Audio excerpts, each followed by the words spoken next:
오늘 우리에게 주신 하나님의 말씀 보도록 하겠습니다. 오늘 우리에게 주신 하나님의 말씀은 사도행전 20장 25절로 28절까지 말씀입니다. 사도행전 20장 25절로 28절까지 말씀입니다. 귀하신 하나님의 말씀 받들어서 읽도록 하겠습니다. 보라, 내가 여러분 중에 왕래하며 하나님의 나라를 전파하였으나 이제는 여러분이 다 내 얼굴을 다시 보지 못할 줄 아노라. 그러므로 오늘 여러분에게 증언하거니와 모든 사람의 피에 대하여 내가 깨끗하니 이는 내가 꺼리지 않고 하나님의 뜻을 다 여러분에게 전하였습니다. 여러분은 자기를 위하여 또는 온 양떼를 위하여 삼가라. 성령이 그들 가운데 여러분을 감독자로 삼고 하나님이 자기 피로 사신 교회를 보살피게 하셨느니라. 아멘. 이 말씀은 살아계신 하나님의 말씀입니다. 지난 시간에 바울이 밀레도에서 에베소의 장로들을 불러서 마지막 고별 설교를 하는 장면의 첫 부분을 살폈습니다. 바울이 고백한 말, 지난주에 살폈던 24절 말씀인데요. 내가 달려갈 길과 주 예수께 받은 사명 곧 하나님의 은혜의 복음을 증언하는 일을 마치려 하면은 나의 생명조차 조금도 귀한 것으로 여기지 아니하노라. 바울이 이렇게 고백한 말이 저와 여러분의 마지막 고백이 되었으면 합니다. 우리가 훗날 세상을 떠나게 되거나 사랑하는 형제와 자매를 떠나야만 한다면 달려갈 길을 마치고 주님께서 예배하신 의의 면류관을 받으러 간다고 힘차게 말할 수 있기를 바랍니다. 그렇게 하기 위해서 여러분이 예수 그리스도 안에서 참된 복음의 은혜를 누리고 있는지를 살피고 예수 그리스도 안에서 성령님의 도우심을 따라서 거룩한 백성으로 살아가고 있는지를 살피면서 그렇게 되기를 주님께 기도해야 할 것입니다. 오늘 말씀은 이어서 계속 바울이 하는 설교입니다. 바울은 계속해서 에베소에서 온 장로들에게 설교를 하는데요. 바울은 자신이 했던 사역과 믿음의 고백을 말하고 난 다음에 자신이 에베소에서 여러 지역과 성도들을 왕래하며 하나님의 나라를 전파했다라고 말합니다. 바울이 이전에 하나님의 나라를 전파하면서 에베소의 여러 성도들을 만났지만 이제는 다시 얼굴을 보지 못할 상황이 되었습니다. 바울이 훗날 로마에 갇히게 되죠. 이제 예루살렘으로 갔다가 거기에서 다른 지역으로 이렇게 다시 또 가요. 그래서 총독 벨릭스를 만나게 되고요. 그러고 난 다음에 거기에서 베스도를 또 만나고 나중에 로마로까지 다시 압송되게 됩니다. 그런데 로마에 가서 2년 동안 갇혀 지내다가 풀려나게 됩니다. 그 내용은 이제 사도행전에는 기록되어 있지 않아요. 그러고 난 다음에 스페인에 가서 사역을 또 하게 되는데요. 그러면서 다른 지역들을 돌아보면서 사역을 합니다. 이때 에베소를 방문했다면 25절에서 바울이 한 말은 틀린 말이 됩니다. 근데 방문하지 않았다면 바울의 말이 맞는 말이 되겠죠. 사실 로마에서 바울이 갇히고 난 이후에 바울이 정확하게 어떤 곳에서 있었는지는 우리가 알 수가 없어요. 제가 방금 스페인 얘기랑 해드린 건 뭐냐면 바울이 쓴 편지에 보면 여러 상황들이 나옵니다. 그 상황들을 토대로 생각해 보니까 스페인으로 바울이 감옥에 있다가 나와가지고 스페인으로 사역을 하러 간 거는 우리가 확인할 수 있는 건데 문제는 이제 에베소로 다시 왔었는지 아니면 오지 않았는지 이런 거는 정확히 모른다는 거예요. 만약에 바울이 다시 에베소에 방문했다고 해도 25절의 말씀이 완전히 틀렸다고 생각할 필요는 없습니다. 성령님께서 바울에게 에베소 교회와 성도를 다시는 만나지 못할 것이라고 알려주셨을 수도 있어요. 그러면 에베소에 못 왔겠죠. 성령님이 그렇게 알려주신 거라면 에베소에 안 왔을 겁니다. 못 왔을 거예요. 그런데 만약에 성령님이 알려주신 것이 아니라면 그냥 바울이 혼자 내가 예루살렘에 가면 결박과 환란이 있을 거니까 그렇게 있을 거라는 성령님의 가르침이 있으니까 아마 나는 다시는 에베소에 못 올 거야 이렇게 생각하고 이렇게 25절의 말씀처럼 얘기했을 수도 있어요. 그러니까 우리는 사실 이 에베소에 다시 왔는지 안 왔는지 정확히 모릅니다. 그런데 25절 말씀으로 우리가 확실하게 알 수 있는 거는 바울이 지금 다시는 보지 못할 것을 생각하면서 자신이 전해야 할 말을 열심히 전했다는 겁니다. 또한 마지막이라고 생각하면서 전한 내용이기 때문에 우리에게도 매우 중요한 내용이라고 생각하고 받아들이면 되는 거예요. 이 늙은 설교자가 마지막 길을 가면서 이제 다시는 못 올 것 같으니까 남겨진 성도들을 향해서 가장 해야 할 말을 지금 주고 있는 거라고 여기시면 되는 거죠. 그러면 이 말씀들은 우리에게도 여전히 유효하고 여전히 중요한 말씀일 수밖에 없는 겁니다. 일단 바울은 자신이 모든 사람의 피해에 대해서 깨끗하다고 말합니다. 이것은 에베소 지역에서 영원한 죽음과 심판을 받을 사람들에 대한 책임이 전혀 없다는 걸 의미해요. 그러니까 쉽게 얘기하면 에베소에서 이제 사는 사람들 중에 누가 지옥에 가면 그 사람이 지옥 가는 거는 바울하고는 상관없는 얘기라는 거죠. 바울이 왜 이렇게 말했냐? 이렇게 말했던 건 27절의 말씀처럼 자신이 하나님의 뜻을 에베소 사람들에게 다 전했기 때문에 그런 겁니다. 만약에 바울이 에베소의 사람들에게 복음을 다 전하지 못했더라면 복음을 듣지 못한 사람에 대해서 책임이 있겠지만 복음을 다 전한 상황이라면 그들의 죽음에 대해서는 아무런 책임이 없다라는 의미로 지금 이렇게 얘기한 거예요. 바울의 이런 표현은요, 에스겔 3장 17절로 21절 말씀에서 하나님이 에스겔에게 하신 말씀과 비슷합니다. 그 말씀에 보면요, 하나님께서 선지자 에스겔을 이스라엘의 파수꾼으로 세우십니다. 그리고 하나님의 뜻을 그들에게 전하라고 하세요. 그러니까 이스라엘의 파수꾼이 된 에스겔은 이제 하나님의 뜻을 이스라엘 백성들에게 다 전해줘야 돼요. 그런데 하나님께서는 에스겔이 하나님의 말씀을 전한다면, 다 전했다면 악인들이 죽고 사는 것에 대해서는 책임이 에스겔에게 없다고 얘기합니다. 그렇지만 에스겔이 하나님의 말씀을 전하지 않았다면 그것에 대해서는 핏값을 에스겔의 손에서 찾으실 것이라고 말씀하세요. 그러니까 그 얘기를 지금 사도 바울이 자기에게 적용하고 있는 거예요. 에스겔의 말씀을 자기 자신에게 빗대어서 자신은 에베소 사람들의 피에 대해서는 깨끗하다라고 바울이 말하고 있는 겁니다. 바울이 이렇게 확신에 차서 말하는 걸 보면 얼마나 열심히 복음을 전했는지를 우리가 가늠할 수 있죠. 그리고 지금 이거 듣는 사람들이 장로들이잖아요. 목사들이잖아요. 목사들 상대로 이렇게까지 얘기할 정도라면 그러면 정말로 열심히 에베소라는 지역에는 특별히 애정을 가지고 굉장히 열심히 했던 겁니다. 자신이 열심히 전했던 일에 대해서 지금 모여있는 장로들이 증인이니까 너무도 확실하게 말할 수 있었던 거죠. 바울은 꺼리지 않고 하나님의 뜻을 다 전했다라고 이렇게 말도 합니다. 그러니까 지금 바울이 에스겔 말씀을 빗대서 자기에게 이렇게 적용하고 있는 이유가 뭐겠어요? 지금 이 말 듣고 있는 사람들은 목사들이잖아요. 그럼 목사들 너희들도 돌아가서 나와 같이 하기를 바라는 거예요. 자기가 편한 사람만 만나서 복음 전하고 좀 불편하면 복음 안 전하고 이런 거 아니라는 거죠. 할 수 있는 모든 사람들에게 복음을 전하는 게 성도에게 마땅한 본분이라고 지금 얘기해주고 있는 겁니다. 바울이 하나님의 뜻을 다 전했다라고 말하고 있는데요. 예수님의 태어나심, 삶, 십자가의 죽으심, 부활과 영광 받으신 일에 관해서 설명했을 겁니다. 그리고 유대인뿐만 아니라 이방인에게까지도 예수님을 믿어야만 구원받는다고 빠짐없이 전했을 거예요. 그러니까 꺼리지 않고 하나님의 뜻을 다 전했다라고 설명하는 겁니다.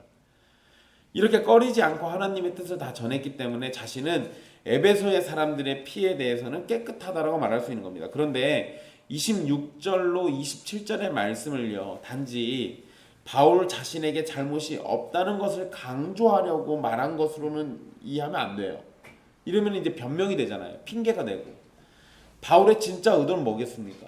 복음을 받아들이고 하나님의 뜻을 받아들이라고 강력하게 지금 권면하고 있는 거예요.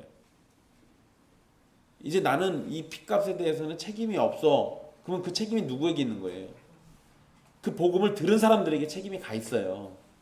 그러니까 그 얘기는 이제 너희들이 선택해야 할 문제야. 너희들 예수님을 믿든지 안 믿든지 선택해라, 이 얘기하고 있는 거죠.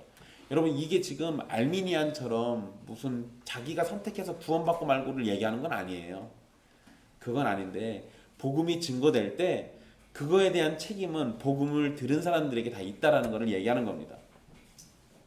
하나님이 이거를 무시하시지 않아요. 여러분, 이거는요 당연한 거예요. 기본적으로 책임은 사람들에게 있는 겁니다. 구원은 누구에게 있는 거예요? 책임은 사람에게 있고 구원은 우리 주 예수 그리스도에게 있는 거예요.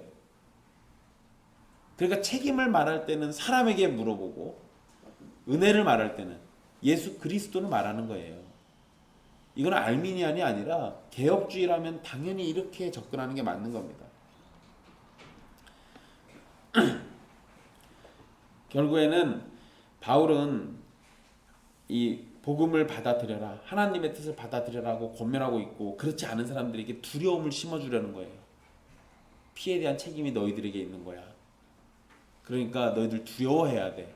이거 얘기하는 거죠. 이거 잘 생각해 보세요.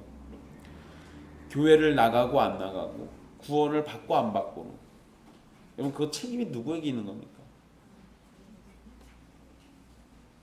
여러분 하나님의 말씀이 증거되는 순간에 그거를 무시하거나 듣지 않거나 다른 짓 하거나 관심을 거기다 두지 않거나, 이거 누구 책임인 거예요? 그거 본인들 책임이에요. 누가 그거 책임져 주지 않습니다. 누가 책임져 주지 않아요. 여러분들이 선택해서 교회를 나오지 않겠다라고 하면 그거에 대한 책임도 역시 여러분들이 지는 거예요. 예수님 믿지 않겠다라고 하면 그거에 대한 책임도 여러분들이 지는 겁니다. 그걸 누구에게 원망하고 누구에게 탓을 할 거예요? 결국 그러면 마지막 심판날, 심판대에 섰을 땐 그 심판에 대한 책임을 자기 자신이 짊어져야 하거든요. 생각해 보세요. 그거 여러분들 스스로가 짊어질 수 있겠습니까? 아니요, 그러지 못한다고요. 그러니까 기회가 있을 때 예수님을 믿으시는 게 우리가 사는 길이에요. 이 얘기는 다른 것도 되죠. 내가 잘 믿으면 우리 가족이 구원받을 거야. 아니요, 그런 거 없다니까요. 그것도 역시 말이 안 돼요. 심판대에 섰을 때 내가 예수님 믿고 천국에 들어갔는데 내 가족 누군가가 심판대에서 지옥으로 간대요. 아이고 주님, 제가 잘 믿었으니까 저 깍두기로 데리고 들어가겠습니다. 그런 거 안 된다고요. 그런 게 안 돼요. 그 책임은 누구에게 있어요? 예수 그리스도를 의지하지 않는 이상 핏값은 모두 다 자기 자신에게 있는 거예요. 그거를 생각하면 복음을 내가 받아들이지 않는 것도 문제고, 또 내 가족들에게 복음을 전하지 않는 것도 문제예요. 죽으라고 내버려두는 꼴이잖아요. 지옥 가라고 내버려두는 꼴이잖아요.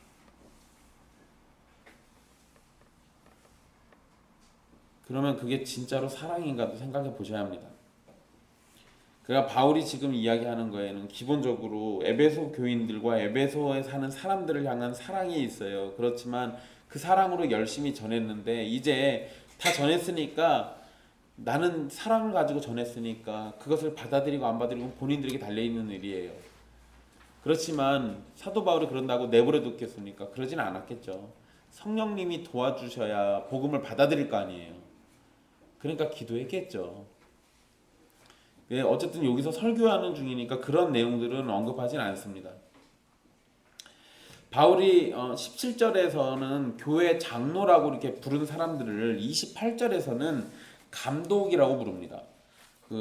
우리 성경에는 감독자라고 이렇게 돼 있죠. 감독자 또는 감독이라는 표현은 성도들을 살피고 지도하고 돌보는 역할을 하는 사람을 의미합니다. 고대 헬라어에 보면 이 감독으로 번역된 단어는요, 사람을 돌보는 신, 그러니까 신에게도 이 표현 썼어요. 그리고 신의 물건을 의미하기도 합니다. 배를 다스리는 선장을 의미하기도 하고요, 지역의 관리나 신전 책임자, 그러니까 제사장을 의미하기도 해요. 그러니까 이 감독이라는 표현이 굉장히 여러 가지로 사용되는데, 어쨌든 이게 뭐냐면 감독은 기본적으로 다스리는 역할을 하는 거예요. 그래서 감독이라고 부르고 있는 겁니다. 그러니까 사도 바울이 감독이라고 목사들을 향해서 이렇게 지칭하는 거는 목사에게는 기본적으로 다스리는 역할이 있다라는 것을 우리에게 알려주려고 한 거죠. 바울은 장로와 감독이라는 표현을 섞어서 사용하고 있으니까 이게 분명 같은 직책을 의미하는 겁니다. 장로와 감독이라는 표현이 분명 다른 단어긴 하지만 2세기 이후로는 이걸 이제 2세기 이후에 구분해서 사용하기 전까지는 이걸 그냥 섞어 썼어요. 그러니까 나중에는 좀 더 체계가 잡히니까 감독과 장로를 확실히 그냥 구분인 거. 왜 이랬냐면 1세기에는 이걸 그냥 구분 안 했어요. 그러다 보니까요. 말씀을 맡은 장로가 있고 그리고 그냥 다스리는 장로가 있는데 이거 섞어서 쓰다 보니까 혼돈되잖아요. 그러니까 이걸 이제 구분하려고 2세기에는 이 단어를 구분지어서 장로는 그냥 교회를 다스리는 역할을 하는 거고 감독은 말씀을 전하는 역할을 하는 걸로 구분을 지습니다. 그러니까 2세기 전까지는 그냥 섞어 썼다라는 것 정도는 기억해 두시고요. 장로 또는 감독은 목자의 역할을 담당하는 사람들입니다. 목자. 그래서 28절에 보면 온 양떼를 위하여라고 표현하잖아요. 양떼라는 표현을 왜 썼겠어요? 목자의 역할을 감당하는 사람이니까 양떼라고 표현 쓴 겁니다.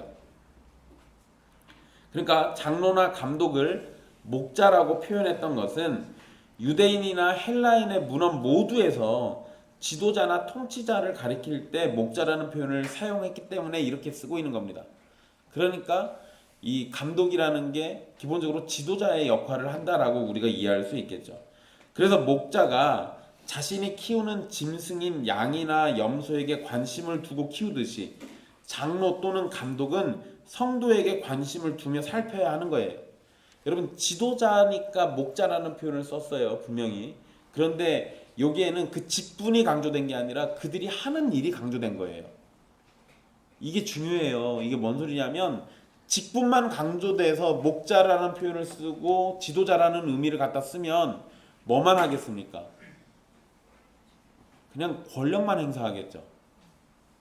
근데 그게 아니라 성경에서 이 목자가 언급되고 양떼가 되고 그 다음에 여기 그 목자가 해야 하는 일이 언급되어 있는 이유는 그 직분과 직책의 높음을 얘기하려고 하는 게 아니라 그 직책이나 그 직분이 하는 일에 대해서 얘기하고 싶었던 거예요. 그러니까 관심은 뭐 목사가 얼마나 높은 위치인지 이게 중요한 게 아니라 목사가 해야 하는 일이 이런 거다라는 거에 관심을 두라는 겁니다. 양을 키울 때 필요한 모든 것에 관심을 두고 살피는 것처럼 목자인 장로 또는 감독은 성도의 영적인 필요를 채우기 위해서 끊임없이 성도를 살피고 돌봐야 합니다. 이게 맞는 거예요. 여러분 제가 잘 가는 카센터가 있어요. 저기 일광 카센터라고 그 장로님이세요. 장로님이 제가 차 고치러 가거나 엔진 오일 가려고 가면 저랑 얘기하는 걸 좋아하셔가지고 일을 천천히 하시고 붙잡혀서 밤 때 되면 밥도 먹고 와야 돼요. 제가 장로님한테 하는 팬 서비스입니다.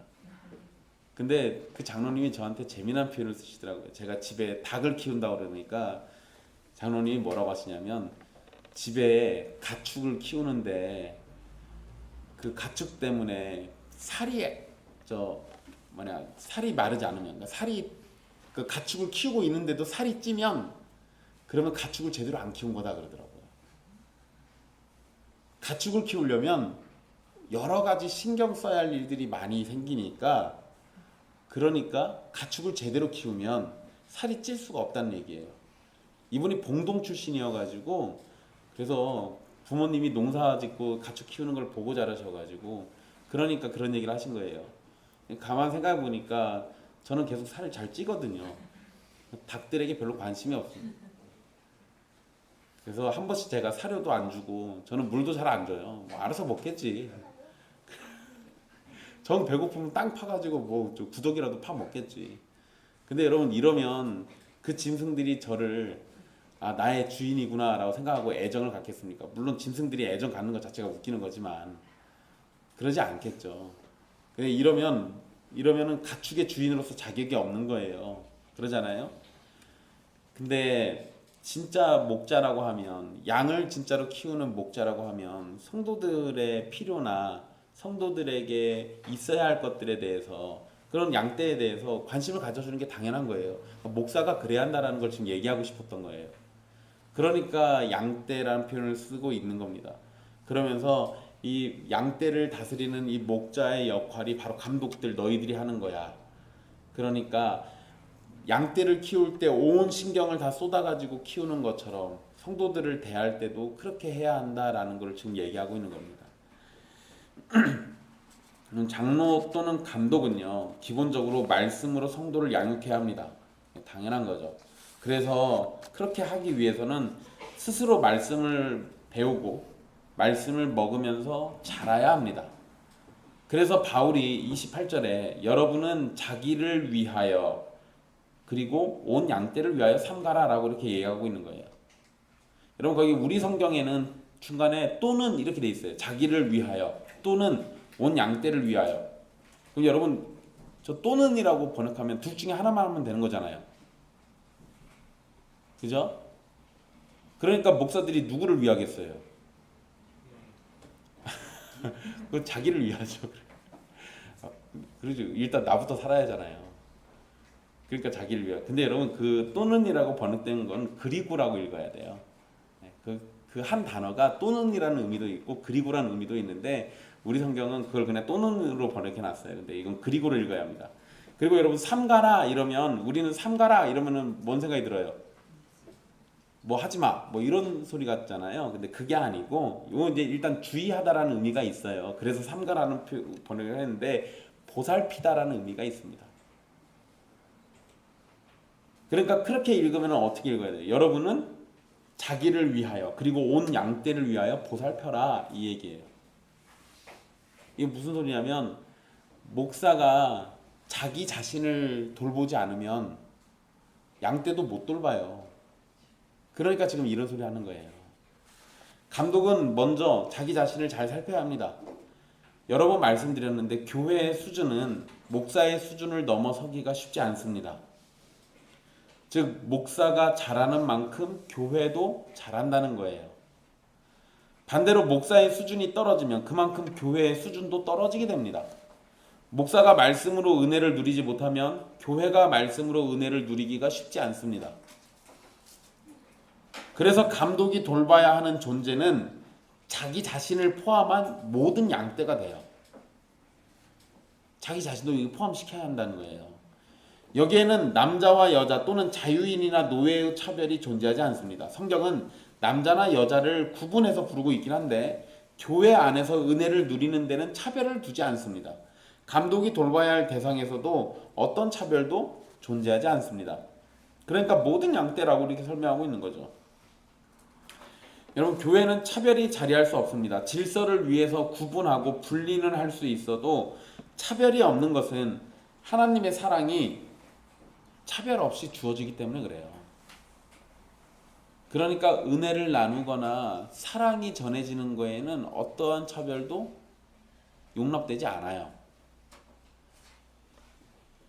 여기서 이제 바울은 성령이 그들 가운데 여러분을 감독자로 삼고 라고 이렇게 표현하고 있는데요. 여러분 감독이 되는 것은 성령님께서 모든 양떼 가운데 임명하는 사람이 되는 겁니다. 이것은 다수결의 원칙이나 회중들의 뜻을 따라서 되는 것이 아니라 하나님께서 부르시고 세우셔서 직분을 감당하도록 하신다는 겁니다. 근데 이제 우리가 세운 규칙상 다수결의 원칙이라는 걸 세우잖아요. 그래서 일단 투표해야 돼요. 근데 하나님이 그러한 제도들도 사용하고 계신 거예요.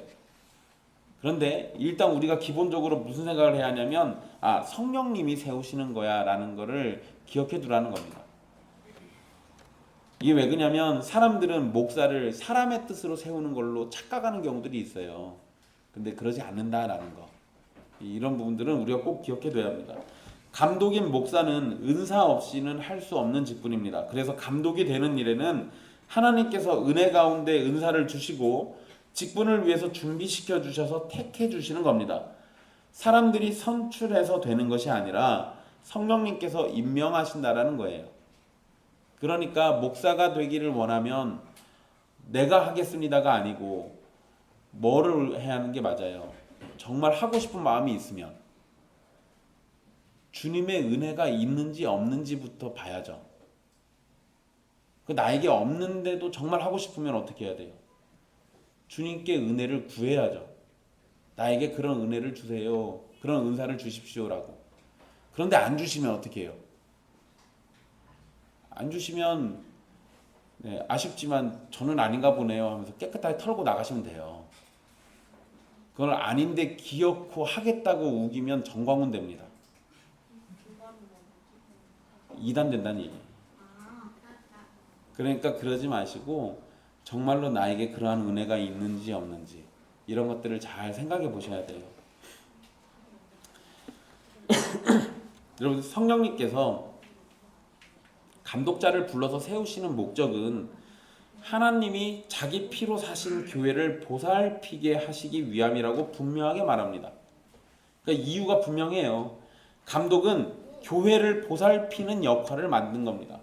이제 여기서 보시면요, 아까 제가 목자 이야기 해드리고 감독의 그 고대 헬라어 이야기 해드렸는데 거기에 보면은 그냥 감독은 거의 왕 수준이에요. 분명 지도자니까. 그런데 바울이 얘기하는 거에는 지도자인 감독을 강조하고 있는 게 아니고 그 역할이 무엇인지 집요하게 집중을 하고 있어요. 왜 그러냐면 이 단어가 그 당시에는 지도자에게 쓰는 단어란 말이에요. 근데 이게 지도자만 강조돼 버리면 분명 성도들을 위해서 짓누르고 억누르고 착취하고 억압할 거예요. 그러니까 사도 바울은 그게 아니라는 것을 알려주려고 그 단어가 갖고 있는 고대 그 당시 상황에서의 의미가 아니라 그 단어로 불림받고 있는 너희들이 해야 하는 일이 이거야 라고 그 하는 일에 자꾸 집중하고 있어요. 그러니까 우리도 역시 거기에 집중하면 되는 겁니다. 감독은 교회를 보살핍니다. 그런데 그냥 교회가 아니에요. 무슨 교회입니까? 하나님께서 자기 피로 사신 교회예요. 하나님께서 자기 피로 사신 교회. 교회는 하나님이 자기 피로 사셨대요. 즉 교회의 소유권은 누구에게 있습니까? 하나님께 있어요. 하나님만이 교회의 유일한 주인입니다. 돌보는 건 감독에게 맡겨진 일이지만 그 소유는 하나님에게 있어요. 그래서 감독 또는 장로는 교회의 소유권을 주장할 수 없고 오직 교회를 돌보는 책임만 가질 뿐입니다. 그러니까 여러분, 목사는 권리가 없어요. 뭐만 있습니까? 의무만 있어요. 의무만 있습니다. 성도들은 목사를 향해서 돌봐달라고 할 권리가 있어요. 그런데 동시에 성도들은 목사를 먹여야 할 책임이 있어요. 이게 교회가 가르쳐주고 있는 성도와 목사의 관계예요. 목사는 지배하는 그런 권한이 없다라는 것을 기억해 두십시오. 그거는 목사에게 준 게 아니거든요. 여러분, 근데 여기 좀 우리가 당황스러운 게 하나 있죠. 하나님께서 자기 피로 사셨다. 이 표현이 당황스러우면 신학을 잘 배운 거고, 이게 뭐라고 하시면 교리 시간에 딴짓 하신 거예요. 하나님께서 자기 피로 사셨대요. 여러분, 학자들도 이 표현 때문에 논란이 많습니다. 차라리 그냥 하나님이라고 하지 말고 주님이라고 표현했으면 그냥 너무나도 쉽게 예수님이 자기 피로 사셨구나 라고 이렇게 이해하면 되잖아요. 그런데 여기에 하나님이라고 표현을 해놔가지고 이게 하나님은 죽거나 다치실 수 없고 피를 흘리실 수도 없잖아요. 그런 하나님이 피로 사셨다는 말이 써져 있으니까 이게 쉽게 받아들여지지가 않아요. 근데 여러분, 이거는 그래도 좀 잘 배우신 분들은 의문이 생겼다가 금방 해소될 겁니다. 예수 그리스도께서도 성자 하나님이신 것은 분명한 사실이죠. 그렇기 때문에 예수님의 인성, 그러니까 인간이신 예수님이 십자가에서 피 흘리셨지만 그냥 예수님이 신성은 어디다 빼놓고 그 토끼가 간 빼놓듯이 신성은 어디다 빼놓고 인간이신 예수가 혼자 십자가에 달리신 건 아니잖아요. 신성과의 연합으로 인해서 인간이 한 일을 신이 한 일처럼 이해하고 표현하기도 해요. 성경에 이런 표현을 굉장히 자주 씁니다. 그러니까 이 표현이 지금 하나님이 자기 피로 사셨다는 얘기는 분명 예수님이 얘기한 거예요. 그런데 하나님이 피를 흘릴 수 있는 분이라고 얘기하는 게 아니라 인간이신 그 예수님이 피를 흘리셨으나 그분이 곧 성자 하나님이시니까 그분의 피값으로 산 교회, 이걸 설명하고 있다는 겁니다. 그리고 이런 의미일 수도 있고요. 헬라어의 표현상 이게 하나님이 자기 사람의 피로 사신 교회라는 번역도 가능해요. 헬라어의 표현상 하나님이 자기 사람의 피로 사신 교회. 그러니까 이렇게 읽으면 하나님 아버지가 자기 사람인 예수 그리스도의 피로 사신 교회. 이렇게 이해할 수도 있죠. 둘 다 가능해요. 둘 다. 그러니까 어떻게 번역을 하고 이해하든 여기에서 바울이 강조하고 싶은 건 뭡니까? 온 우주에서 가장 값진 것으로 사신 하나님의 소유가 된 곳, 그게 교회예요. 그리고 그 교회를 보살피는 역할을 감독이 맡은 겁니다.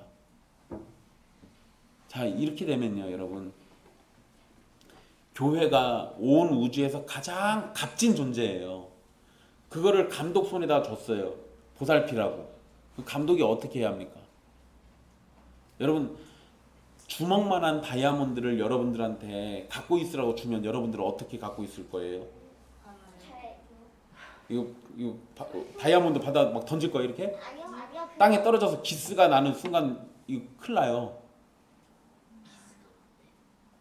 이거 어떻게 다이아몬드 주먹만한 다이아몬드 아니면 주먹만한 금덩이 하나 줬다고 칩시다. 어떻게 관리하실 거예요? 저 그걸로 금고 안에다가 넣고 금고에다가 넣어놓고 누가 훔쳐갈까봐 거기다가 잘 보관하고 잘 지키겠죠. 그게 일반적일 거 아니에요. 그러잖아요.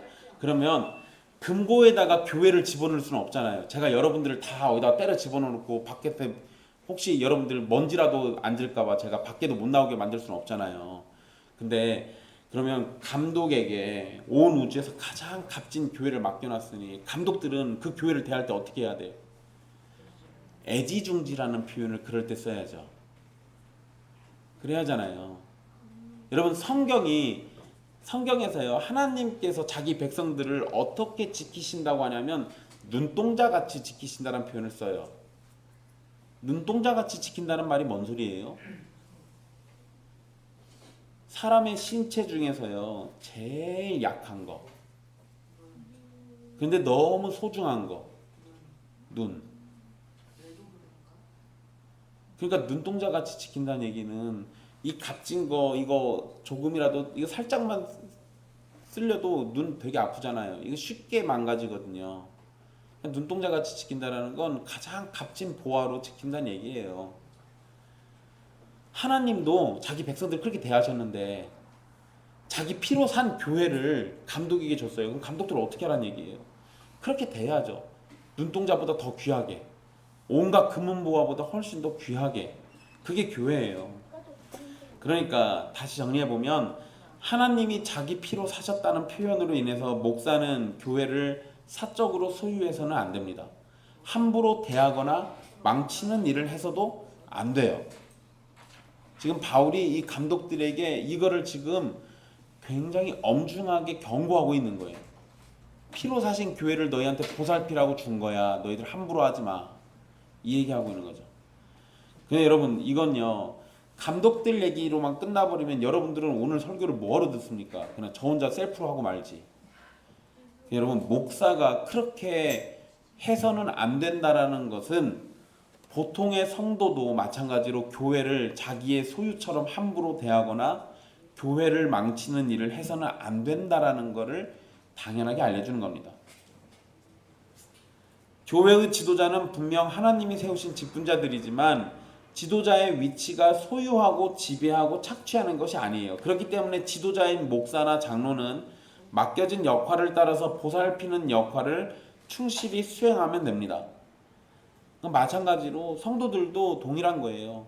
직분은 주어지지 않았지만 이 소중한 교회 안에 여러분들이 포함되어 있으니까 이 피로 사신 값진 교회가 교회로서 마땅히 살아가도록 여러분들은 그 교회 안에서 교회답게 사셔야 돼요. 당연한 거죠. 교회는 하나님의 것이고 그것을 다스리고 보살피라고 감독을 세우셨습니다. 감독은 말씀으로 자신을 채우듯이 말씀으로 양떼인 성도를 채워야 하고 양떼가 자라고 번식해서 늘어나는 것처럼 성도들이 자라고 늘어나서 천상의 교회가 확장되도록 해야 합니다. 감독을 성령님이 임명하셔서 세운다는 말씀을 통해서 우리가 생각해 보면 직분자를 세울 때 우리의 자세와 과정이 무엇인지도 생각해 볼 수 있어요. 직분자를 세울 때. 오늘날 교회는 직분자를 세울 때 투표라는 것을 이용합니다. 투표. 뭐 간혹 가다가 제비뽑기 하는 데도 있어요. 근데 제비뽑기는 성경에 나와 있긴 하지만 그걸 성경적이라고 할 수는 없어요. 근데 어쨌든 투표라는 걸 이용하는데, 그래서 사람들은 보통 교인들의 표를 많이 받은 사람이 직분자가 되고 그 직분자는 자신들이 뽑은 것으로 이해를 합니다. 뭐냐면 내가 투표해가지고 뽑았으니까 자기가 뽑은 걸로 이해를 해요. 그런데 성경의 가르침은 직분자를 선출로 이해하지 않습니다. 투표해서 뽑은 걸로 이해하지 않는다고요. 성경의 가르침은.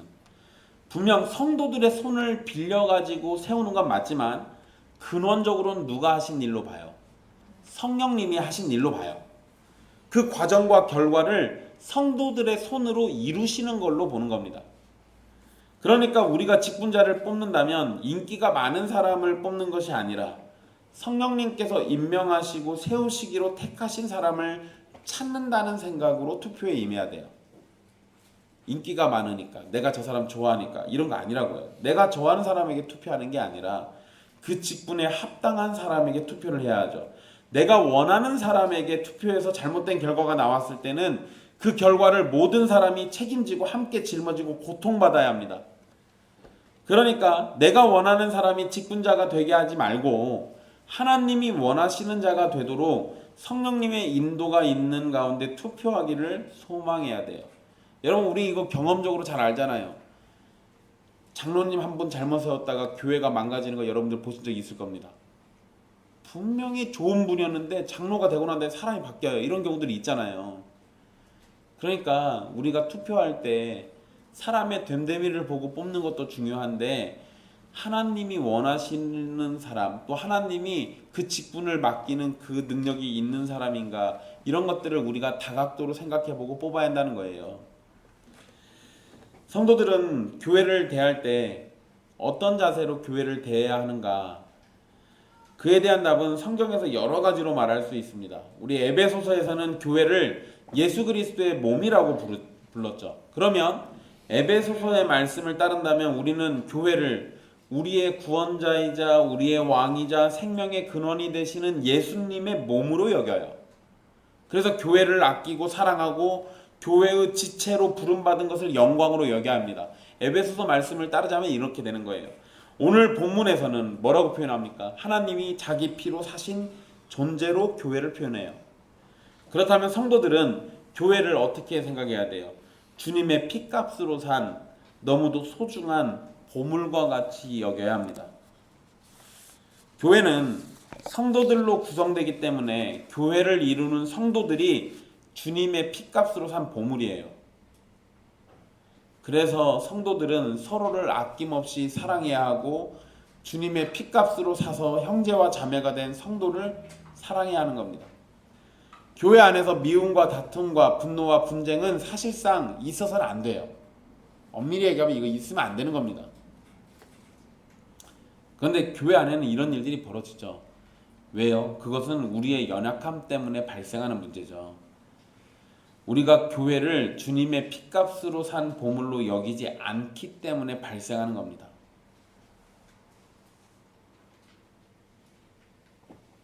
나랑 뜻이 맞지 않는 사람과 분쟁할 수 있어요. 근데 여러분, 그 분쟁이 일어나기 전에 그 사람도 교인이면 무슨 인식을 가져야 돼요? 나랑 뜻이 안 맞는 나쁜 놈이 아니라 주님의 피값으로 산 존재잖아요. 서로가 서로를 그렇게 여겨주면서 대해줘야 하는 것만, 그것이 사실 옳은 거거든요. 근데 우리가 그런 마음을 치워버리고 인간 대 인간으로 서 있으니까 분쟁하고 다툼이 벌어져요.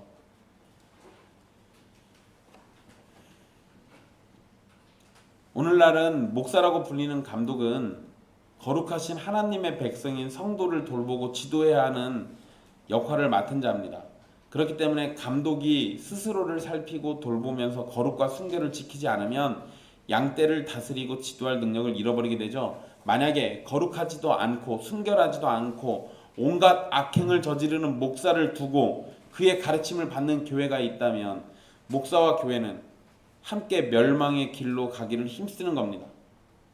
감독은 성령님이 성도들 가운데 세우신다고 말씀하셨습니다. 이걸 바탕으로 우리 생각해 본다면 목사는 사람의 힘으로 준비해서 되는 것이 아니라 성도 가운데 성령님께서 은혜를 주시고 은사를 주셔서 세우는 겁니다. 그러니까 성도들의 수준이 어떠냐에 따라서 더 나은 목사가 세워지느냐, 좀 부족한 목사가 세워지느냐가 결정될 수도 있다는 거예요.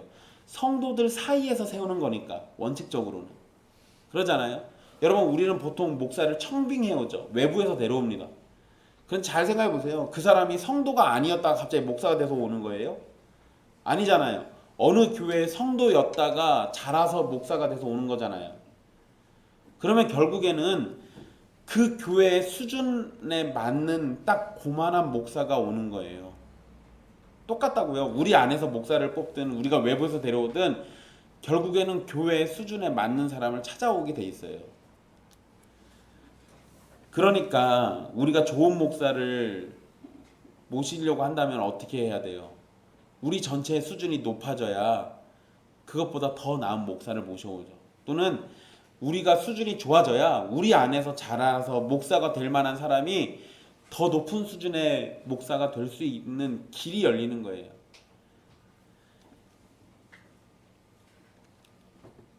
물론 여러분, 부족하고 연약한 성도들 가운데서도요, 매우 훌륭한 목사가 세워질 수도 있습니다. 왜냐면 이거 결국 최종적으로는 주님이 은혜 주시는 거니까. 그런데 일반적인 상황을 생각해 보면요, 성도들의 수준과 목사의 수준은 연관이 있을 수밖에 없어요. 그러잖아요. 여러분, 청빙을 해온다고 하더라도요, 결국에는 그걸 결정하는 거는 그 교회 성도들이잖아요. 그럼 성도들이 자기 수준에 맞는 사람을 찾아와요. 아무리 좋은 사람을 데려와가지고 설교를 시켜도요, 자기들 수준에 안 맞으면, 또는 자기들이 알고 있는 거에 안 맞으면 아무리 좋은 설교를 들어도 그 설교로 감동받거나 은혜받거나 이러지 않습니다. 변화되지도 않아요. 그러니까 딱 자기들한테 맞는 딱 고만한 사람을 찾아오게 돼 있어요. 그럼 여러분 이렇게 생각해 보세요. 어떤 목사를 청빙했는데 한 2, 3년 있다가 그 목사 때문에 교회 분쟁이 났어요. 그럼 사람들은 다 목사만 뭐라고 합니다. 그 목사는 누가 데려왔어요? 본인들이 데려왔잖아요. 책임은 본인들에게도 있는 거예요. 그러니까 그런 일을 안 당하고 싶으면 어떻게 하라는 거예요? 수준들을 높이시라는 거죠. 수준들을 높이시라. 건강하고 훌륭한 목사를 만나고 싶으시면 당연히 하나님의 은혜가 제일 먼저입니다. 그리고 그 다음에 필요한 건 성도들이 성령의 은혜 가운데 살아가며 자라는 교회여야 돼요. 우리의 교회가 건강하고 바른 교회가 되기를 원한다면 바른 목사를 세우는 건 반드시 필요하고 그 일을 위해서 우리가 모두 건강한 가운데 자라기를 힘써야 합니다. 그리고 우리 가운데 택하신 자를 불러서 성령님이 세워주실 때 우리가 주님 안에서 품은 선한 뜻이 올바르게 이루어져서 더 건강하고 더 바른 교회로 세워지게 될 겁니다. 여러분, 오늘날 한국교회는 목사를 중심으로 심각하게 부패하고 타락하고 있습니다. 이런 상황에서 우리는 하나님의 은혜를 기도하고 성령님께서 은사 주셔서 바르게 세우신 목사가 나오기를 소망해야 합니다. 그리고 이미 세워진 목사들이 성령님의 은혜 가운데 바르게 목회하고 교회와 성도를 섬기게 되기를 하나님께 기도해야 돼요. 그게 당연한 거죠. 교회는 주님께서 돈으로 세우신 것이 아니라 자기 피로 세우셨습니다. 교회를 운영하고 유지하는데 돈이 필요한 건 사실이지만 그것이 교회를 세우는 원동력은 아니라는 거예요. 돈으로 큰 건물을 지을 수 있을지 몰라도 교회를 세울 수는 없습니다. 그러니 교회인 여러분의 마음속에 돈이 최고라는 생각은 치워버려야 돼요. 그게 만약에 우리 가운데 만연하게 퍼져 있잖아요. 그러면 우리는 돈으로 세워진 교회가 돼요. 그때는 이제 교회도 아니죠. 그냥 동아리 수준밖에 안 돼요. 근데 그건 하나님이 기뻐하시는 게 아니잖아요. 우리 안에 돈이 최고다라는 생각이 있으면 다 치워버리십시오. 그리고 예수 그리스도의 보혈이 우리를 온전히 세워가고 생명으로 이끈다는 것으로 가득 채워지기를 바라십시오. 그래야 교회다운 교회가 돼요. 그래야. 또한 주님께서 자기 피로 사신 교회를 생각한다면 교회를 구성하는 여러분 모두가 주님의 피로 사신 값진 존재입니다. 주님은 피로 사신 여러분을 여러 모양으로 돌보고 계시는데요. 여러분 사실 여러분들 잘 못 느끼시겠죠. 하나님이 나를 피로 샀는지 어쩐지도 잘 모르겠고 하나님이 날 돌보시는지 안 돌보시는지도 잘 모르겠고 대부분 그러시기가 쉬워요. 근데 여러분 그건요. 하나님이 여러분들을 돌보지 않기 때문에 그런 게 아니라 여러분들이 둔해서 그런 겁니다. 주님은 온갖 모양과 방법과 사람을 통해서 여러분들을 돌보고 계십니다. 근데 여러분들이 그걸 못 느끼는 거예요. 무감각해서 또는 마음이 돌덩이 같아서. 그러면 여러분들에게 필요한 게 뭐겠어요? 돌덩이 같은 마음을 부드러운 새살로 바꿀 수 있는 건 성령님밖에 없습니다. 주님이 여러분들을 돌보시는 것을 여러분들이 피부로 느끼고 싶으시면 성령님께 은혜를 구하세요. 그러면 성령님이 여러분들의 마음을 부드럽게 해주면 여러분들이 어떤 복을 받고 살고 있는지 성령님이 알게 해주실 겁니다. 주님께서는 자기 백성을 구원하시기 위해서 성자 하나님이신 예수 그리스도의 피조차 아끼지 않으셨습니다. 이런 보배로운 은혜를 생각한다면 함께 교회로 살아가는 형제와 자매의 구원을 가장 값진 보화로 여기고 함께 구원을 받으며 함께 은혜를 누리기를 기뻐해야 할 겁니다. 사랑하는 형제 자매 여러분, 여러분은 주님의 핏값으로 사신 이 땅의 최고의 보물입니다. 예수님께서는 자기 목숨을 아끼지 않으시고 여러분에게 영원한 생명을 주시기 위해서 죽기까지 하셨습니다. 하나님 아버지께서는 그 일로 가장 사랑하는 아들 예수를 버림받게 하셨고 죽음의 고통을 겪으셔야 함을 아시면서도 기쁘게 아들을 이 땅에 보내주셨어요. 세상 사람들의 눈에 교회를 다니는 사람들은 정신이 모자라거나 생각이 짧은 사람처럼 보일지도 모릅니다. 그러나 우리는 주님의 피로 산 주님의 사랑받는 양입니다. 주님의 사랑을 받는 양이기 때문에 주님은 여러분의 필요를 채워주시기 위해서 목사를 세워주시고 함께 사랑하며 섬기고 살아갈 성도를 여러분 옆에 붙여주신 겁니다. 여러분의 생각과 마음 속에서도 교회는 그저 예배만 드리는 곳, 말씀을 배우는 곳으로 끝나지 않게 되기를 간절히 바랍니다. 주님의 사랑이 다른 곳에 있지 않아요. 교회에 있습니다. 그러니 여러분의 사랑과 열정도 교회에 있게 되기를 바라십시오. 그리고 그 안에서 여러분들은 하나님이 여러분들을 얼마나 사랑하시는지를 분명하게 알게 될 겁니다. 그 은혜가 저와 여러분에게 가득 채워지기를 간절히 바라겠습니다. 기도하겠습니다.